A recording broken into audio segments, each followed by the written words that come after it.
Hello, everyone, and welcome back to another episode of Live with Rye. I'm your host, Rye, and I am so thrilled you are joining me today. I just want to take a moment to thank you all for your continued love and support. It means the world to me, and I truly could not do this show and my platform without you. So thank you. But before I begin, I do have a few favors to ask of you. First, if you're joining on YouTube, hit that subscribe button and subscribe to my YouTube channel so you never miss an episode of Live with Rye, and you also see all of my other content that I upload as well. So hit that subscribe button and subscribe to my YouTube channel. If you're joining on Facebook, hit that thumbs up or give me a heart so I know that you're watching, and like me on Facebook. I also love hearing from all of you, so let's continue this conversation. Follow me across social media. I'm on Twitter and Instagram at Rye_Myers. Again, Rye_Myers on Twitter and Instagram, and on Facebook at official Rye Myers. You'll also see my website scrolling across the bottom of the screen as well, RyeTheNewsGuy.com. You can head over there to rewatch all episodes of Live with Rye and to see all of my other exclusive content, including the launch of my production company, all my producing projects, and so much more. And finally, I love doing what I do. I am so passionate about bringing you the biggest and best interviews with people in the entertainment and Broadway world, focused solidly on positive, good, and lighthearted interviews. But I can't do that without you. So if you like what you see and you are so inclined, I'd love if you would consider heading to RyeTheNewsGuy.com and donating what you can. You'll also see it scrolling across the bottom of the screen as well. And if you're joining us from a computer, you can take a picture of this QR code, and you can also go to, which takes you to RyeTheNewsGuy.com/donate. Whatever you're able to give means the world to me, and I truly cannot thank you enough to help me continue bringing you some of the most exciting content out there. So again, RyeTheNewsGuy.com/donate. You'll also see it scrolling across the bottom of your screen as well throughout the broadcast. And with that, let's welcome my special guest. Today we are celebrating the birthday of, in my opinion, the greatest composer of all time, someone who I love and adore, Andrew Lloyd Webber. It's his birthday. We are celebrating with my first special guest today. Please help me welcome the incredible, the wonderful, the lovely Meghan Picerno. Hi, Meghan. Hi, guys. Hi, Ray. Hey, thank you so much for doing this. Thank you for joining me. Yeah, thanks for having me. So happy you could do this, and happy birthday to Andrew Lloyd Webber. Happy birthday to Andrew. Yes, Andrew Lloyd Webber, who we are, as you can see, Meghan has her Phantom of the Opera swag on. I've got his memoir here from a few years ago. So happy birthday, Andrew. We're so appreciative of you. Let's get started. So Meghan, how have you been holding up during the pandemic, and how are you keeping busy during this time? I'm hanging in, to be really honest, obviously it's been going on for far longer than any of us have expected. And so I try to take it each day as it comes, it's, some days are harder than others. And that being said, though, there have many unexpected silver linings that have occurred over this year, but also really hard times. So it's a combination of things, but I think what we can all agree on is once everything reopens, which I think there's a light at the end of the tunnel now, is that, everything that we were taking for granted, even like going to the restaurant, or going to theater, we will appreciate so much more. And so in that regard, I'm feeling better now this time around as opposed to like 5 months ago. I don't know why. I think it's just because like we're turning a corner for good here. But been busy in like strange ways, I suppose. In this virtual world we're living in, that's actually like how I've been living. So performing online, teaching master classes. That's one silver lining is I've been performing in quotes, with people all over the world. So orchestras in Australia, South America. So in that regard, it's been actually really interesting. And I've met all these new online friends that I can't wait to meet in person. So so mostly virtual things, to be honest, at the moment. Well, that's really exciting. And again, as you said, sort of a silver lining, a weird silver lining of this is that you have gotten to do things like that. You've gotten to meet new friends across the world and gotten to perform with people I'm sure you probably maybe would not have if it was, in person or whatever. So I've heard that from a lot of people. So that's wonderful that you've been able to do that. And I'm with you. I'm optimistic about the future right now. I don't know if it's because we have the vaccines out and we're getting into spring and it's getting warmer out, but I am confident. I'd like to say to people, though no one has a crystal ball, I'm convinced that by December 31st, 2020, we will have seen a Broadway show back in some extent, whether that's one or two. I'm confident that at least one will be back by the end of the year. Hopefully, yeah, I'm hoping for fall. Hoping for fall. Let's see. Let's see. Oh, me too. But I'm using that as sort of by the end of the year. Hopefully, we will have been able to look back and say, hey, in 2021, we saw a show. So I'm hoping for fall too. And with that, so what has it been like to star as Christine Daee on Broadway? From what I understand, you were Christine up until the shutdown, correct? So you're presently Christine, correct? I am presently Christine, and I'll be back. I'll be opening. So it's, it's been amazing. Yeah, amazing. Like it's incredible to be a part of such a legacy. Is wonderful, and it's such a responsibility, but also a great honor, and it's really fun. Like it's really awesome to now I'm part of that collection of actors who came before me, who wore the crown, and you know what, my time will come to an end, and I will pass the crown to the next Christine, and so it's really wonderful to be part of that kind of family. Yeah, and to be able to play it in, the role on Broadway, in the Broadway house where it, that must feel really special too, because you've also played Christine in Phantom of the Opera in the international tour production as well. So it's got to be special to sort of be able to bring it home to Broadway. Absolutely. Mm-hmm. Yeah. What did you enjoy about the international production as well when you played Christine? What was your what did you enjoy with that? Oh, there's so many things. So obviously that was my debut in the role, was with my Phantom family on the World Tour. And we opened the World Tour. It was a new revival of it. So what was really awesome about that is we built Phantom from the ground up. So, we were in rehearsal for 2 months, and then we opened in Manila. We premiered it in 2 cities while I was on the tour, like first time ever, in Kuala Lumpur and Tel Aviv. And to premiere this epic show to a group of people who have never seen it live before, it was mind blowing. But also, these were my family that I discovered young Christine with for the first time. So in that regard, they will always be special to me. And also when you're traveling, you're really like in the trenches together. So, when you've got monkey flu in Singapore and you've got food poisoning here, when it's really awesome to discover new cultures with this that was the other thing too, very international cast. People from, oh my gosh, people from Italy, from South Africa, Australia. I mean, they were from all over. And here we were coming together to bring people this amazing show.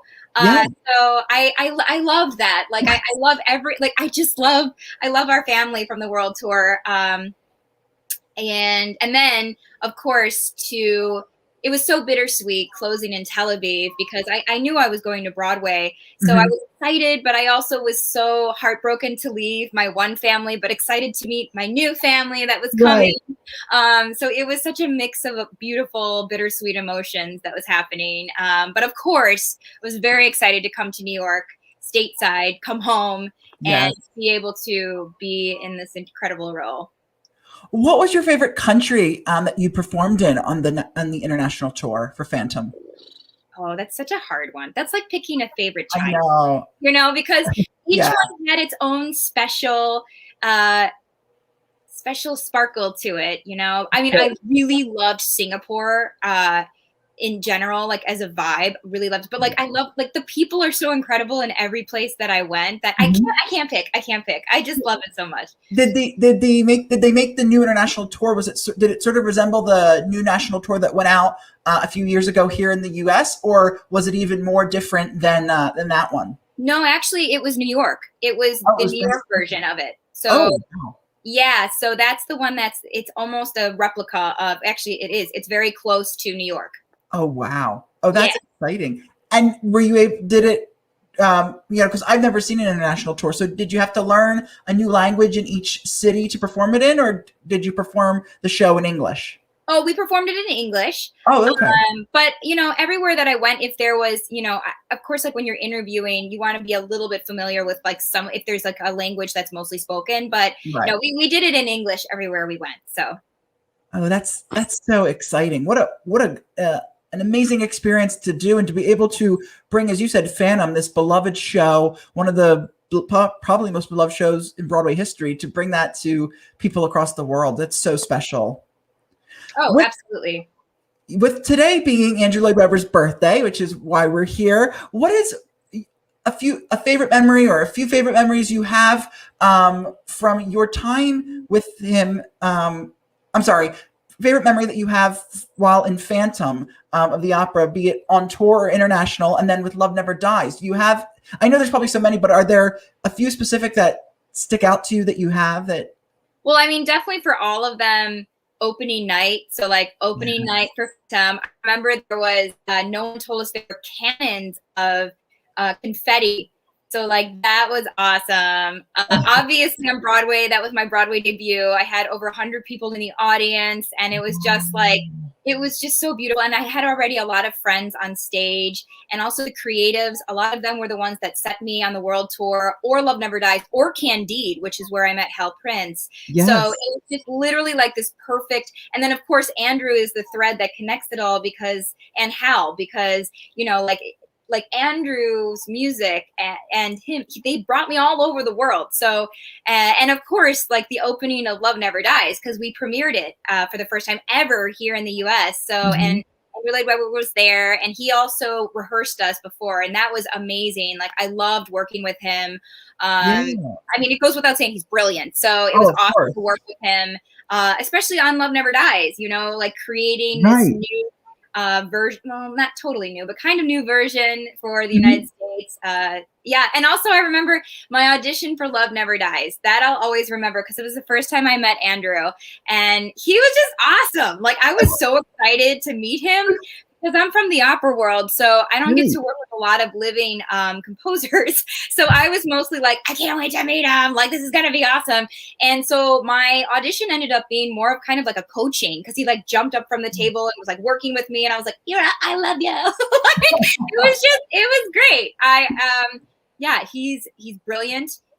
He knows exactly what he wants. And I agree. I think he's one of the most profound composers of our time. So to be able to work with him is just, it's amazing. It's amazing.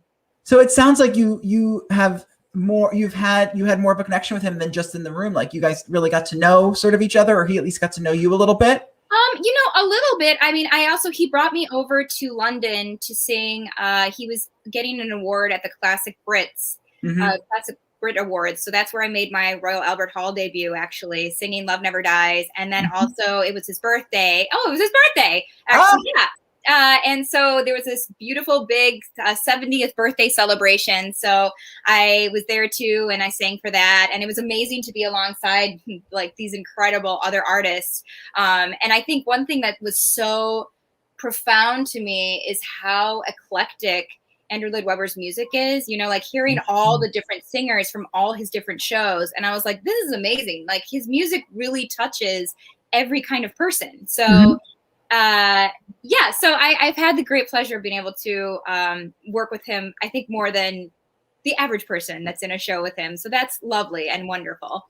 It is. And is there a memory specific that you have with him, aside from like while you were working? Is there something that maybe he said or you remember specifically that really stuck with you, that's always going to be sort of like in your heart, that's from Andrew? Oh gosh, there's like too many. There's so many things. Both he and his wife are so supportive and wonderful. Oh, that's great. Oh gosh, I don't know. Like there's too. No, that's okay. There's too many to pick from. I love it. But even actually, he had come to New York right before the shutdown, like the week before, something like that. Don't quote me. Somewhere like really before. Wow. And he was talking to us about the show. And it was just really awesome to have him there talking to us about Phantom then in the Majestic, like where it all began. So that was my most recent memory in person, obviously. So did he watch the show that night? And he watched. I think some of it. I don't know. So I know he definitely watched some of it, and if not all of it. And then the next day is when like we chatted with him, like had a couple Wow. questions, and it was really cool. Yeah, that really does seem cool. I don't know what I would do if I like knew as an audience member just to see. I mean, Andrew Lloyd Webber in the audience, that would be so cool. I love you mentioned Hal Prince. I know he was a mentor to you, somebody really special to you. What memories do you have with him? I mean, I know he put you in Candide at the Lincoln Center, but I'd love for you to talk about how that connection then came about with Phantom, because I know he sort of helped you to with Love Never Dies and Phantom. So what was it like to know him and to, he's somebody that I wish I got the chance to know, because after reading his memoir this summer, even more, just what a talent and brilliant man he was. Oh yeah. Another legend. And I was so happy and sad that I got to soak him up as much as I could right at the end, Yeah. He is so inspiring even to this day, and also his family, just so wonderful, and they just kind of like took us all in.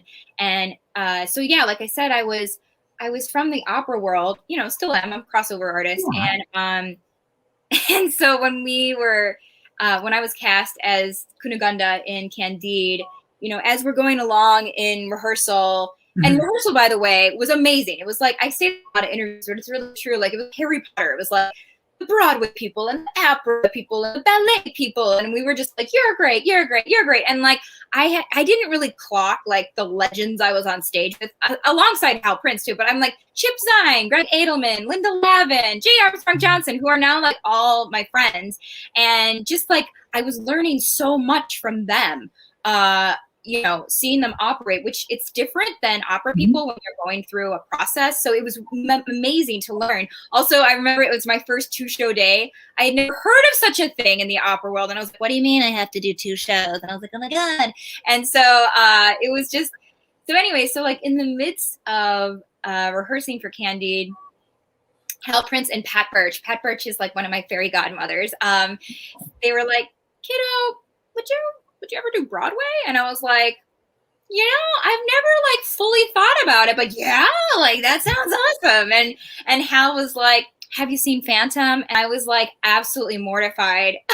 Cause I was like, I mean, I obviously saw the movie, and right. I mean, like, I know the music, like, like I didn't grow up on musicals in my household, but like I obviously knew of it. And I was like, Hal, I have just never gotten the chance to see it live. And he's like, okay, I'm going to get you tickets. And I was like, okay. And so he got me tickets, and I sat in his box, and Allie Ewalt was my first Christine, Allie.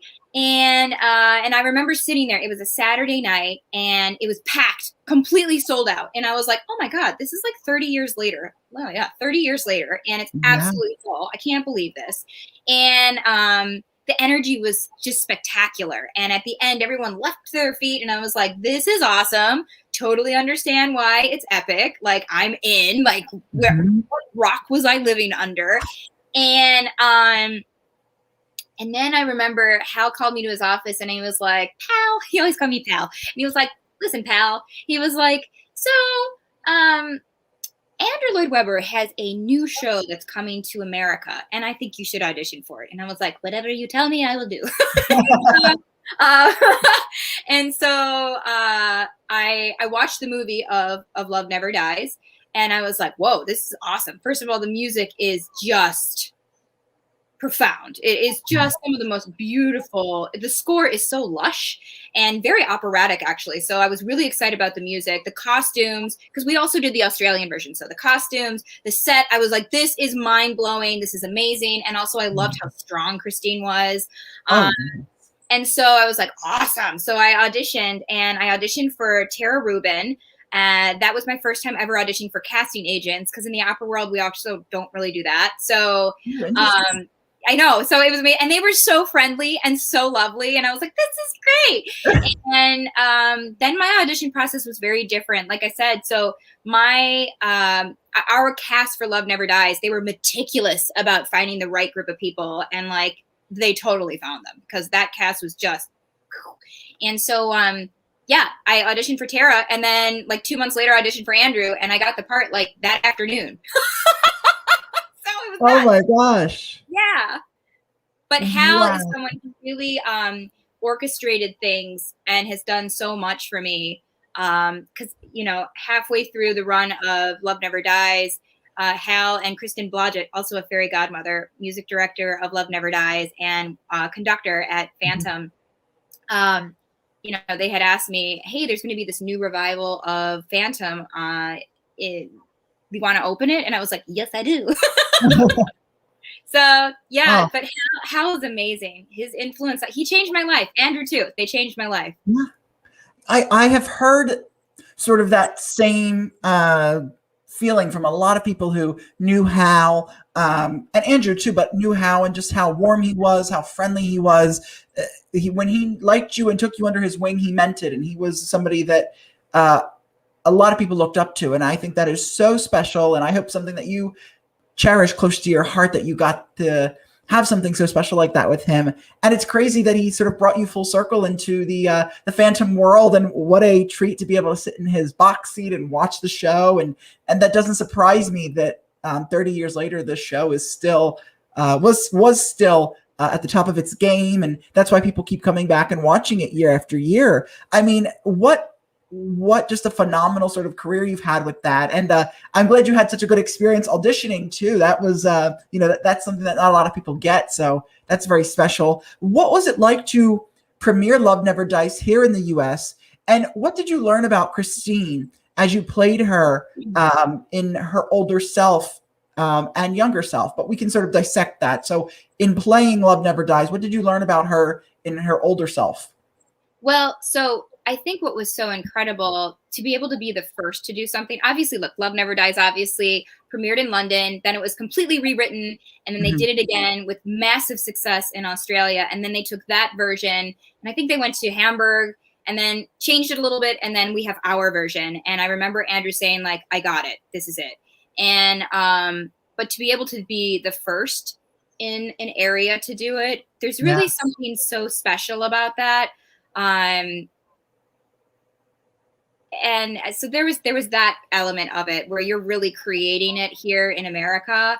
Right. But I mean, and also obviously we didn't know how was the public going to receive it, because we didn't go on Broadway first, we toured first, which actually I liked because we premiered it in their backyard everywhere. We were in 41 cities and every city loved it. Like the fans were crazy for it. It was like Broadway, but every city was just packed. I mean, it was crazy. I had never experienced something like that too. It was the first time I ever experienced the fandom, the PH fandom. And these fans are amazing. Like they're just so, like they're a tour de force.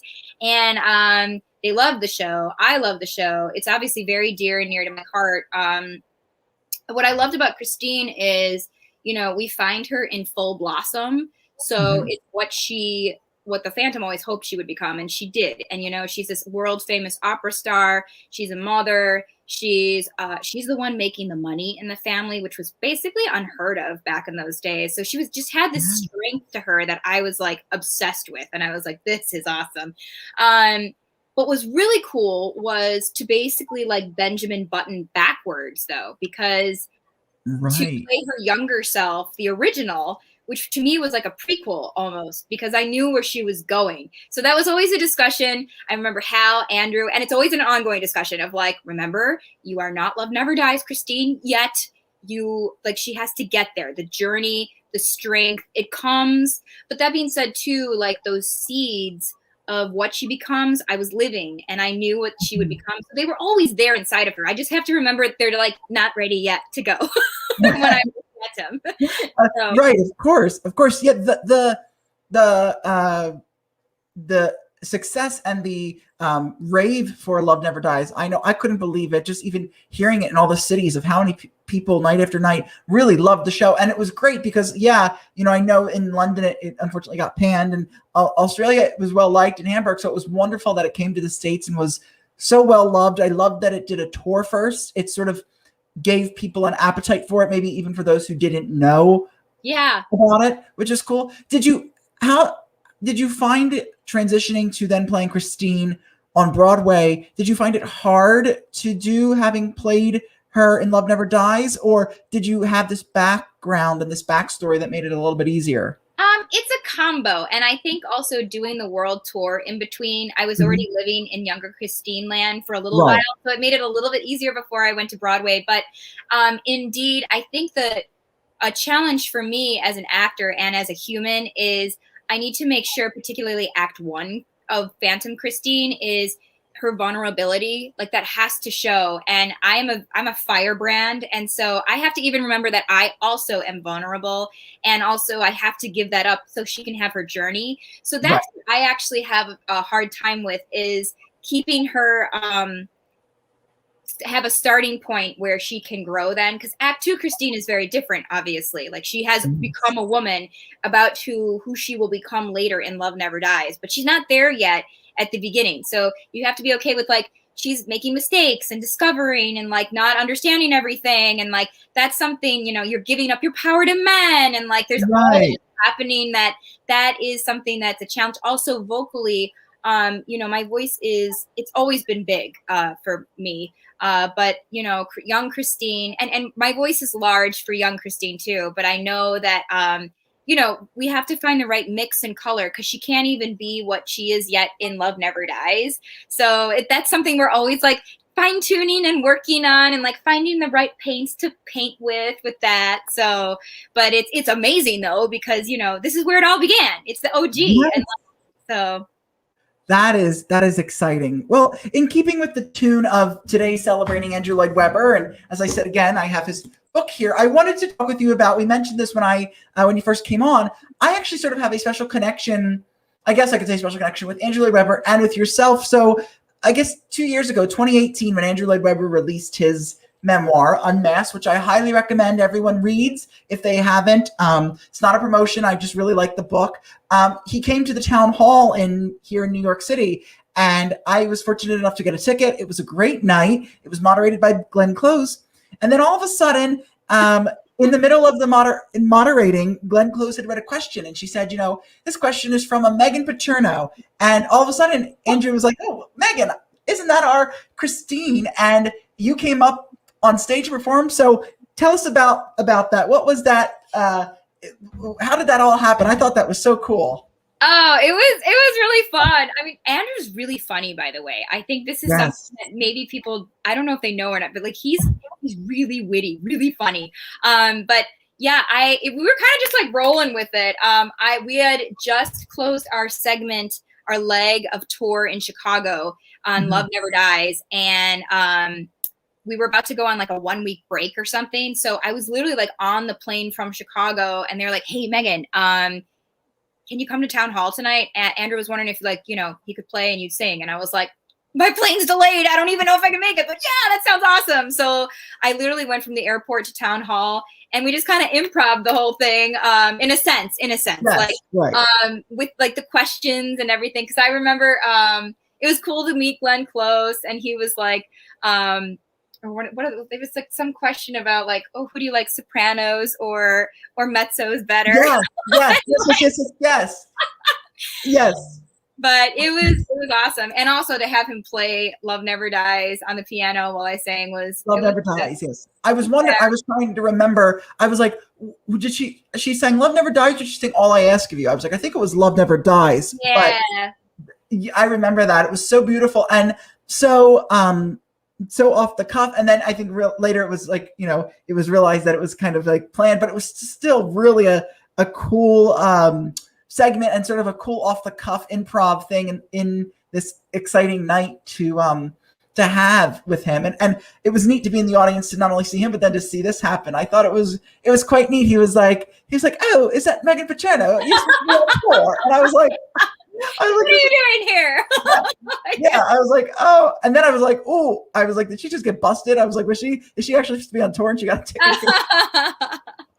I thought that was so cool. It was such a neat sort of evening. So, what have you learned about yourself as a performer while playing the role of Christine over all of these years, from Love Never Dies until now? What have you learned about yourself? Oh my gosh, so much.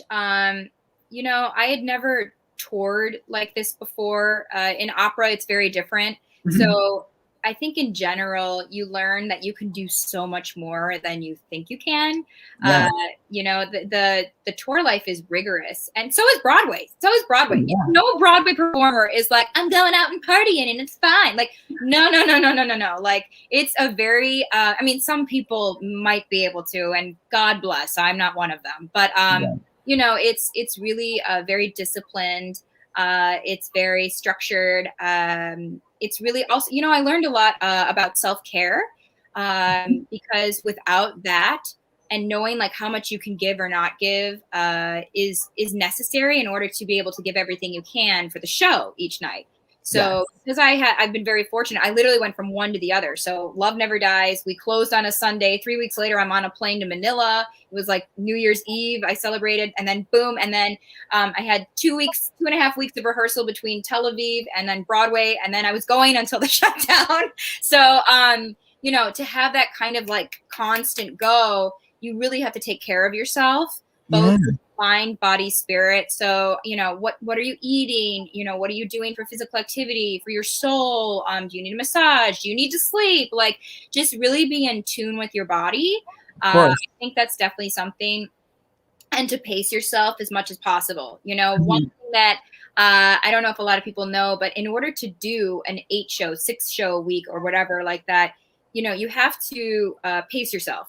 You can't give 100 trillion% that first show as much as you want to. Otherwise, you'll never make it. Like, you will not make the week. So I think that's one thing as an artist, you always want to be like, ugh! But like, unless it's a special one concert and you can rest the whole week, you can't do that. So I think that's definitely something too. But mostly just, you are going to be able to do so much more than you think you can. Like, it's amazing.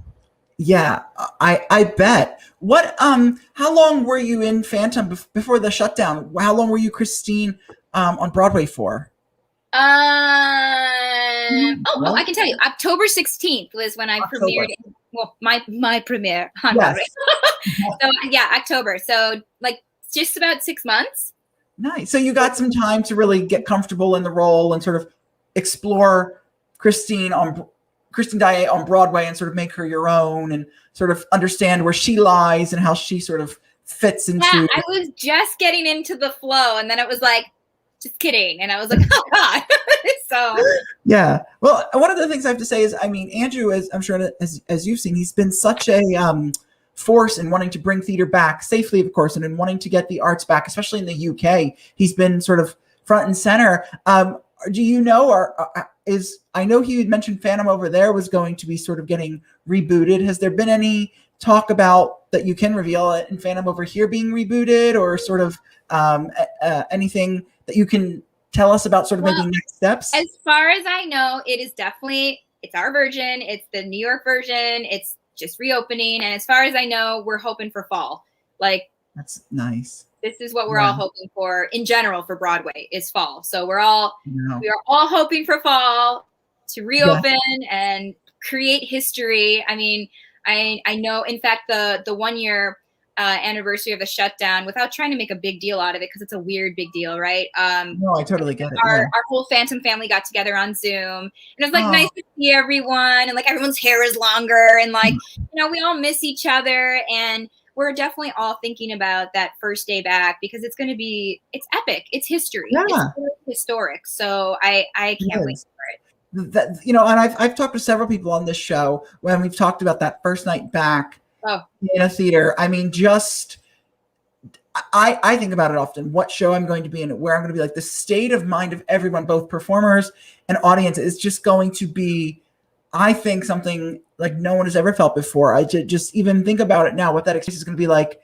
not only as the music begins or the play begins, but at that final bow, at that final curtain, as you've just taken in a show, because we are now in a place where we appreciate it, you know, so much more. I remember thinking the other day, I was sort of going in my head of shows that I hadn't seen on Broadway, but I knew very well. And in my head, I was like, Phantom was one of them, where I was like, I saw the Broadway production back in for the first time fully. I saw it actually right in March, right? Like March, like beginning of March. I had seen it on tour, and then I used to work selling the concessions for the company that works at Phantom, like doing the one. Oh. I got to watch it here and there, but I fully got to sit down and enjoy it.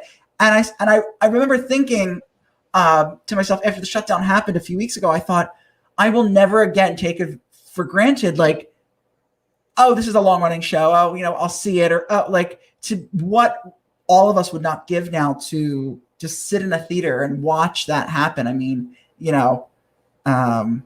so. Amen. I mean, we absolutely cannot wait. It's going to be electric. It's going to be extremely emotional. I mean, let's face it, the arts are going to, we are all collectively as a species going to need to heal from this.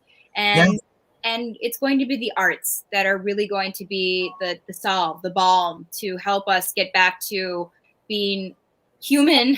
Right. So that first night back is going to be, I'm going to have to hold it together. It's just going to be like, I'm curious, what have you heard in the opera world about sort of a return, or, Broadway has kind of gone virtual a little bit with performances. Has the opera world sort of done the same thing? Has there been virtual performances? Is there talk about hopefully returning soon, sort of maybe in fall or something like that? And that's in the opera world? They're all like in the same track-ish. I mean, obviously in the opera world, you have another challenge, which is it's very international. So it totally depends on like who's flying and where. Also, opera seasons tend to plan like up to 5 years ahead. So it can get complicated because like if one season closes, but this and that. So it's the next couple years in every art is going to be a little like that. Right. And then it'll go again. But yeah, pivoting wherever you can, expanding, like thinking outside of the box. Like now we're all like sound engineers and like all this weird stuff that I have such a new appreciation for all my audio guys, because I'm just like, if I have to do this one more time, like I know, right? Did I do it right? I'm like, I don't know. We're all gonna go. You're all gonna go back to the theater, and you're gonna be able to run the show yourselves and perform it. Well, I'm definitely gonna be like, you know what? You do so much better than I do, and I know now. So, I know we've all become our own sound people and lighting people. It's crazy. Like, how many selfie lights do you have? I have like 5. Right, learning about lighting and sound, and it's so interesting. I would have never thought how much like important those things are, and we learn it. And everyone's been like, yeah, they're mastering lighting and mastering sound. It's crazy. Oh yeah, I've got like I know the things for my mics now, and like, but it's cool because these are all skills I think that we can use. So okay. No, that's great. So you mentioned in the beginning about doing classes and mentoring and stuff like that, and performing. Where can people keep up with you, and if they want to learn about having you mentor them, or maybe do a class with you, or a workshop, or getting what have you been doing, and where can people learn more who are aspiring performers? Sure. Instagram is a great place to find me. It's just my full name at Meghan Picerno. Oh, wow, you're good. Right there. That's it. So Instagram is a great place to find me. I'm also on, Broadway Plus, also Broadway Booker. My website's a great place. But yeah, it's been really wonderful to meet people all around the world, and also to teach, kind of pay it forward, like what I've learned and all the way around. So yeah. It's wonderful. Yes. And Broadway Plus is there's a little plug for Broadway Plus is a great, as two people who are both on there, and as the, on the artist roster, they're a great company. Amazing. They're doing great things for this industry. And if you're interested in, having one of your favorite stars to mentor you or to do a session, go to the BroadwayPlus.com to learn more. As we finish up here, I kind of want to know this. You did the tour internationally. You did a tour here. I've heard from a lot of people I've spoken to over the years. Obviously, touring has its own beast. Here in the States, you're dealing with different climates, different altitudes. Internationally, is it even more of a challenge because now you're in completely different countries, and I'm sure weather is different? Was there a specific difference that you realized, aside from being another whole other country, that you found touring here and touring that were sort of the same? I mean, I can only imagine it was much different, but was there something specific that you sort of saw? I mean, something in general when you're on tour is you really are a family. Like, Right. you're an odd family. Like, you've got the cousins that are like, shh, just go in the corner. Or like, but you you really are a troupe that is traveling together, and the trust, like you're the constant, right? So whether it's a new theater or a new airport or new restaurants or new sicknesses or whatever, the constant is the people. And so you really start to rather quickly create these bonds that are very, very strong, because that's the one constant thing the whole time you're on tour are those people. And so that would be, I think, even though there's different challenges for that kind of touring, that's both the same. You've got a support system with each other because you're away from home, whether you're in Denver or if you're in Kuala Lumpur, that's your support system is right there in front of you. So what advice do you have for performers and fellow aspiring opera singers as they go forward in life? What advice would you offer to them? Oh, these are going to sound like all generalities, but I really believe in them.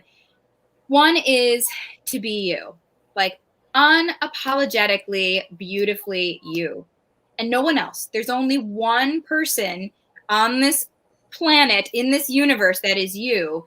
So be your unique self. That's your superpower, is to be you. The right people will come into your sphere that are going to be like, I love you, not that person that's trying to be you. No, you. So be you, own it, every little quirk, every little beautiful, ugly, wonderful thing. I think really follow your gut.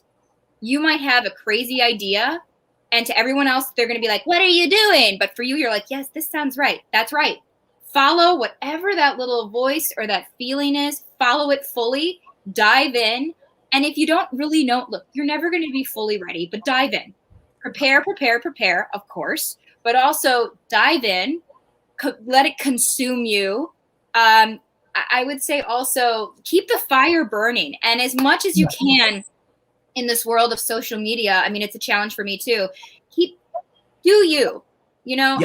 I heard, what is that saying? And I really liked it. Like, my chapter 1, it can't be compared to someone else's chapter 20. Like, that's the thing. We are not. So as much as you can, your journey is your own. That person, they're doing that, whatever your age is, where you're from, like, you do you, and just like be a good colleague and just work hard. Like, you're going to sacrifice a lot, but if you love it, it's going to happen. Like, that's the thing too. Like, I always knew things would happen for me. I just didn't know when. So just believe it. Keep going. I think that's the biggest thing. Keep going. And then when you get there, you're going to appreciate it so much, especially now. And also, like, if you love it, that's your human duty. That's what you should do, whatever it is. So if it's go do it and like live it, live your truth. And it makes me think of the quote, sort of like what you said with your chapter is, but the quote that I've heard recently from a lot of people I've spoken with and performers is, comparison is the thief of joy. Oh, so true. From Teddy Roosevelt. And that is something sort of like you said. I loved your quote that you used with the chapter of the book is, we all forget that. We all want to compare ourselves. I'm guilty of it. We all want to, but comparison is comparison is the thief of joy. And, it's crazy. So I feel you for sure. Well, as we get ready to wrap up here, just as a reminder, everyone, I love doing this. If you like what you see, please head to ridethenewsguy.com/donate. If you are so inclined to donate, you can also head to the QR code right here, click that, scan that, and make a donation as well. And finally, Meghan, thank you so much for taking the time to chat with me, to talk all things about your career, Andrew Lloyd Webber, just to help me celebrate Andrew Lloyd Webber's birthday, everything in between. I will be honest with you, I cannot wait until Broadway returns. Me too. I cannot wait to see you in Phantom. I have such a new, I love Andrew Lloyd Webber so much that I will see that show now over and over again, because as I said, you take things for granted. You don't, we realize how much you take things for granted. But happy birthday, Andrew Webber. Thank you for giving us creating beautiful works of art that have touched so many lives, that have helped so many people, and for creating a show that is the longest running Broadway show and has really touched lives, and that has, brought people into this world, into this Broadway world, such as Meghan, who has now been introduced to the musical theater Broadway World. So happy birthday, Andrew Lloyd Webber. Happy birthday, Andrew. Woo, thank you. Thanks, Meghan. Amazing.